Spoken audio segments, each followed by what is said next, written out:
There's never telling when the world will decide on another uprising. Wars and hate within all of mankind. It seemed like a repetitive trait of ours that we can't seem to move on from. Heartbreaking indeed.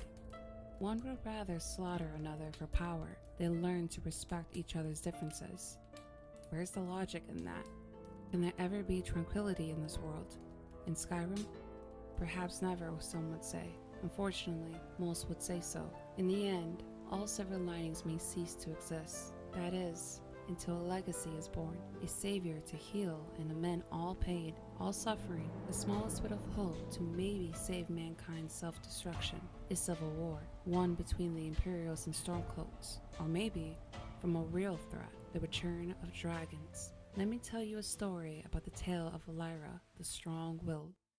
23 years ago, a young woman migrated from the lands of Morrowind, pursuing an ambition to train and learn at one of the most prime schools in Skyrim, the College of Winterhold. The new student's name was Elma, and she worked hard to become a powerful sorcerer, became one of the best, endlessly practicing spells and attending to her research. Elma had been traveling for research on the different elements of nature and their contribution to spells when she first met a soldier of the Wendland Army, Lance. An instant connection sparked between the two. They both were intrigued with one another.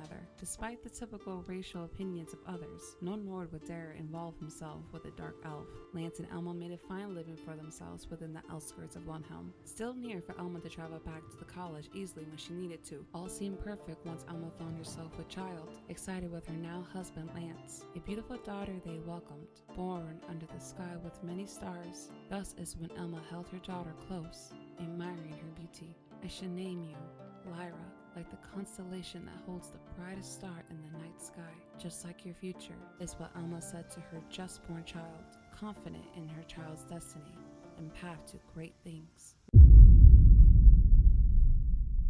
Now, remember when I said that the world would never know its next uprising?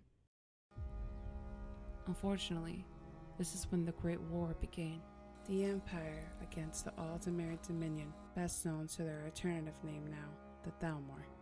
Per protocol, Lance and his army of men were sent to join the fight alongside their general. Elma promised to never stop waiting for her true love to return home. Sadly, that day never came. Right before the Great War ended with the White Gold Concordant Treaty, many brave men and women were killed from the Empire's army. Many of Skyrim's people became uneasy, paranoid, and maybe lost a piece of their humanity. For the blame of this tragic time brought the Skyrim people apart instead of together. Elves, particularly the Dark Elves of Morrowind who lived in Skyrim, were target of others, believed to be spies of the Thalmor. A small portion of people believed this. However, Elma became the target of such unethical treatment, stalked on the days she traveled to the city for food and supplies, harassed with hurtful words and cold stares, overpriced by merchants. Life became hard. Would it get any worse before turning for the better, Elma thought? Would her daughter suffer like most? A few years went by, and Lyra was now 10 years old, learning how to wield a sword just like her father, plus learning the basics of magic like her mother. Sure, at this time life was still rough, but seeing Lyra grow and become stronger every day made Elma feel reassured that her daughter wouldn't be like the others, giving up and losing their faith like in the Great War, but instead be an individual whose will is so strong, maybe it'll help change the world they live in altogether. For Elma's beliefs stayed with her into the very last moments. During a cold night, a few bandits who turned out to be civilians of Wilhelm intruded their home while Elma and Lyra slept. They must have known of Elma's magical defenses, for they too had a mage as well, using arcane magic to overpower Elma. With all of her power, she managed to save Lyra, but not herself. What might seem to be the end will be an opening for a silver lining, Elma said to her sobbing daughter. With not much time, she bestowed the gift of magic upon Lyra.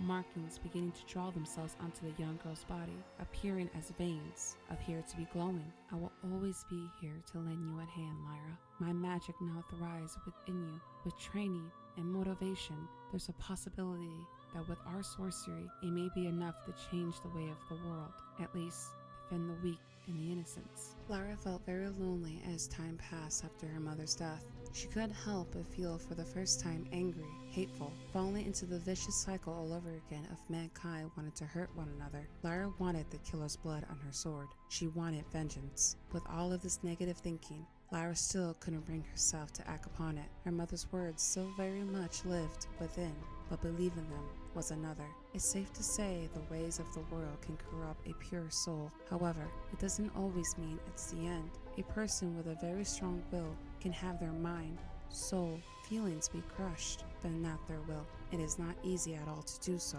and even then be done, for she is the prodigy of such. For she is the silver lining that Skyrim needs in this upcoming uprising. 13 years later, a civil war among Skyrim's children, while the skies bear the return of ancient dragons.